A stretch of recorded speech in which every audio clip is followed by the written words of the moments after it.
Hello, welcome back to the channel. It's Sunday. Yesterday I spent the day working on the Challenger. I installed some new spark plugs to help with gas mileage. So it really helped the performance. So we'll see if it helps with the gas mileage. And I should have recorded some of that for you, so you can see how to install spark plugs in a 22 Challenger. But I did not think about it till today. So we'll start off again with civilian aircraft, 1907 to present. Let's see where we left off. So hopefully your day's going good. I just got home from the grocery store and I went and got some groceries for tomorrow's Labor Day, so we're gonna have barbecue tomorrow. So we are post-war resurgent. World War II severely curtailed airline operations in Europe. Very basic service were maintained between principal destinations and allied countries, or between those of combatants and neutral states. But generally, the continent's once proud airline systems were in disarray. In terms of equipment, some aircraft manufacturers had looked forward to the end of the conflict and had begun laying grand plans for new airline designs, while the British government had the foresight to assess future air travel needs, but much remained to be done. In the United States, airline travel had been less curtailed, while some of the big airline players had been involved in military contracts. U.S. industry had also developed the C-54 and the Constellation for the military, and has found itself ideally placed to build a new generation of airliners. And this is a Douglas DC-3. Douglas was a big player in the early years of aviation, so maybe we'll see what happened to him. Wartime survivors, 1945 to 1950.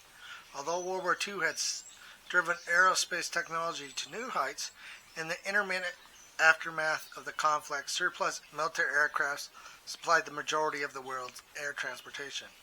Just as World War I had generated the technologies necessary to make commercial aviation a reality, so World War II paved the way for new aircraft and new services in the post-war eras.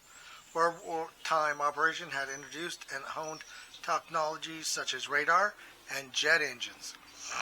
They also demand larger aircraft capable of covering great ranges, producing the components necessary for the global shrinking jetliner that were to come.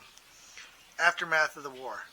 Built in the immediate months and years after the end of the war in Europe in 1945, 1945 is when World War II ended. In the Pacific in August, the world's airlines, those that survived, had to make do with whatever equipment and infrastructure they could find. For most airlines, that meant using ex-military C-47s, which here's an example of a C-47 right below.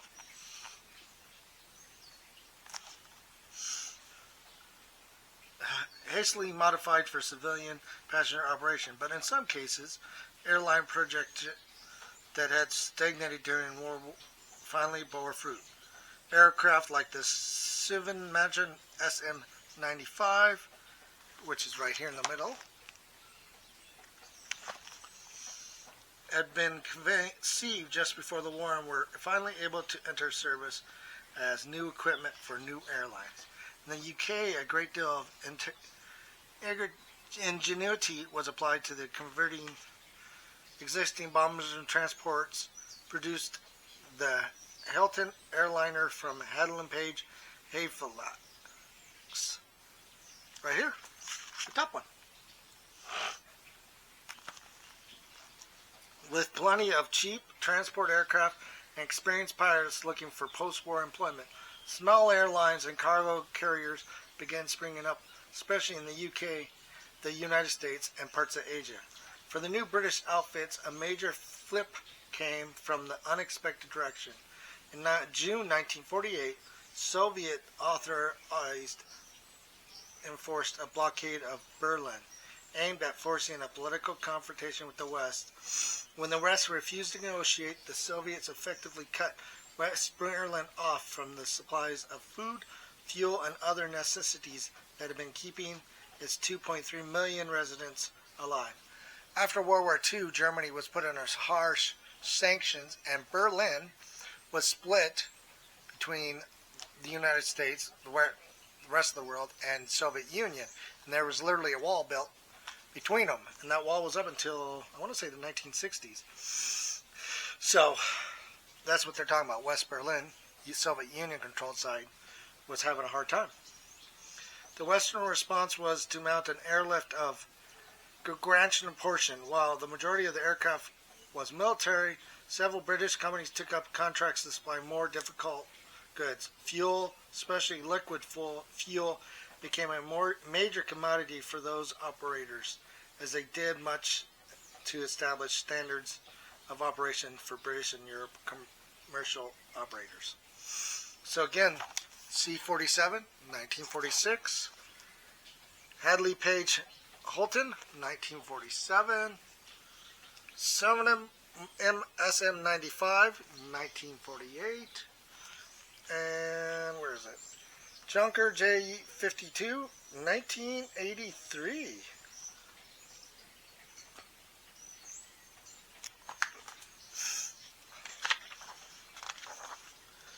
Here's a whole bunch of information on Berlin airlifts. So here's a bunch of airlines in different places that helped Berlin when the Soviet Union really cracked down on the West.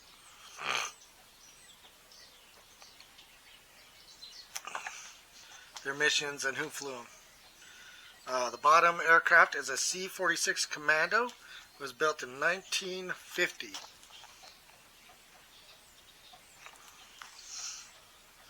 Oh, well, that's the end of our section. How long is this next section? Should I just keep going? No, the camera will run out of damn time. Okay, well, I guess that's where we're at for today. It was a short one. The next one's a really long one, so my camera, if I go longer than 10 minutes or 12 minutes, it shuts itself off for some reason, then starts recording. And then I have to try to put the videos together. So that's not a fun process. But we'll stop there for now with the book reading. I'll keep trying to record for you and keep getting different books. And like I showed you before, there's a bunch down in that bookshelf to go through still. So we'll finish today with seeing the flag, the yard. See, Grandpa's got a flag in the backyard and then a flag in the front yard because I was in the military and I support and love my country. So, but anyways, for now, I'll sign off. I hope you enjoyed today's read. Until next time.